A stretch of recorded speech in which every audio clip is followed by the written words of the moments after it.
ભાવનગરની પોલીસના સામે હવે આંગળીઓ ચીંધાઈ રહી છે અને બગદાણાના કોળી સમાજના યુવકને ફટકારવામાં આવ્યો છે। તે મામલે પોલીસે યોગ્ય તપાસ નથી કરી અને સીસીટીવી કેમેરા છે તેને લઈને પણ આજ માજી ધારાસભ્ય છે રાજેશ ગોહિલ તેમણે સવાલો ઉપસ્થિત કર્યા છે। વૈષ્ણવજન તો તેને કહીએ જે પીડ પરાઈ જાનાને રે। નમસ્કાર, આપ જોઈ રહ્યા છો નવજીવન ન્યૂઝ અને હું છું આપની સાથે તોફિક ગાંચી। ભાવનગર જિલ્લાના મહુવા તાલુકાના બગદાણા ગામમાં જે પ્રકારે કોળી સમાજના યુવાનને ફટકારવામાં આવે છે, ઢોર માર મારવામાં આવે છે અને તેનો વિડીયો પણ વાયરલ થાય છે અને આરોપ લાગે છે લોક સાહિત્યકાર માયા આહિરના પુત્ર જયરાજ આહિર પર અને જયરાજ આહિરના ઈશારે જ આ નવનીતભાઈ પર હુમલો થયો છે તેવો આરોપ પણ આ નવનીતભાઈ જ લગાવી રહ્યા છે અને હવે કઠેડામાં ઊભી થઈ રહી છે ભાવનગરની પોલીસ, કેમ કે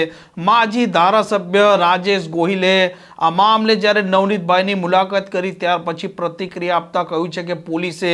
યોગ્ય તપાસ પણ નથી કરી અને જે જગ્યાએ આ ઘટના બની હતી ત્યાંના સીસીટીવી પણ મેળવેલા નથી અને હવે આ જિલ્લાની પોલીસ છે તેના સામે પણ આ બગદાણાના યુવકને જે પ્રકારે ફટકારવામાં આવ્યો છે તેની તપાસને લઈને હવે એક પછી એક લોકો સવાલો ઉપસ્થિત કરી રહ્યા છે અને માજી ધારાસભ્ય રાજેશ ગોહિલે પણ આ મામલે પ્રતિક્રિયા આપી છે।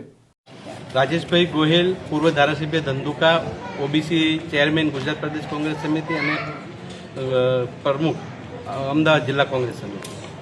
આજે મેં નવનીતભાઈની મુલાકાત લીધી છે અને નવનીતભાઈ સાથે જે બનાવ બન્યો છે એની જાત માહિતી મેળવી છે। નવનીતભાઈ સાથે જે બનાવ બન્યો આજે એને 4 દિવસ ઉપરાંત થયું છે, પરંતુ નવનીતભાઈને મળ્યા પછી અને નવનીતભાઈની સાથે વાતચીત થયા પછી હજુ પણ એવું નવનીતભાઈને છે કે જે પોલીસ તપાસ છે એ યોગ્ય દિશામાં થઈ રહી નથી। એમને 2 વખત નિવેદન લીધું, એ ઉપરાંત અગાઉ પણ 2-3 વખત એમના નિવેદન લેવાના છે અગાઉના પીઆઈ દ્વારા, પરંતુ જે એમને શંકા સેવી છે, જેની ઉપર શંકા સેવી છે એ તરફ આ પોલીસ હજુ તપાસ કરી રહી નથી। આજે નવી પણ એક વાત જાણવા મળી છે કે જે બનાવ બન્યો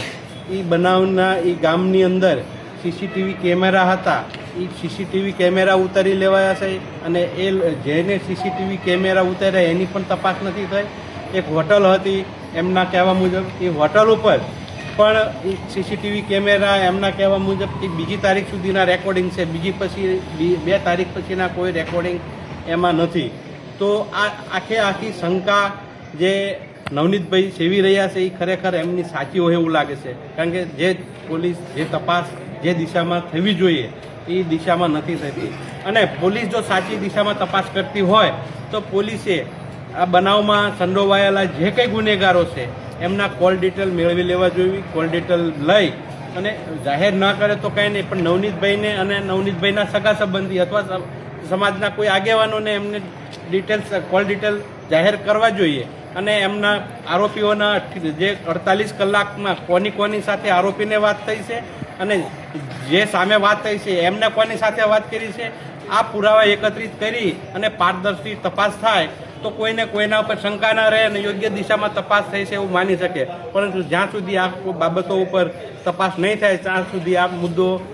એમનામ રહેશે। આમ જે પ્રકારે બગદાણાના કોળી યુવકને ફટકારવામાં આવ્યો તે મામલો હવે ખૂબ ગરમાયો છે અને આવતીકાલે મામલો પહોંચવાનો છે ગૃહમંત્રી હર્ષ સંઘવીના પાસે અને સૌ કોઈની નજર છે કે જ્યારે ગૃહમંત્રી હર્ષ સંઘવીના મામલાની રજૂઆત થાય છે ત્યાર પછી આ મામલે હર્ષ સંઘવી તેમને શું જવાબ આપે છે અને ભાવનગરની પોલીસ તેમણે સૌથી પહેલાં જે પ્રકારે માયા આહિરના પુત્ર જયરાજ આહિરની આ કેસમાં સંડોવણી નથી તેવું નિવેદન ડીવાયએસપી આપ્યું હતું અને ત્યાર પછી યુ ટર્ન લેતા કહ્યું હતું કે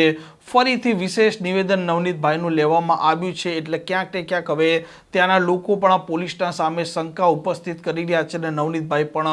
આરોપ લગાવી ચૂક્યા છે અને માજી ધારાસભ્ય રાજેશ ગોહિલ પણ આ ભાવનગરની પોલીસ પર આરોપ લગાવી રહ્યા છે। આ પ્રકારના સમાચાર માટે નવજીવન ન્યૂઝની આ ચેનલ સાથે જોડાયેલા રહો। નમસ્કાર।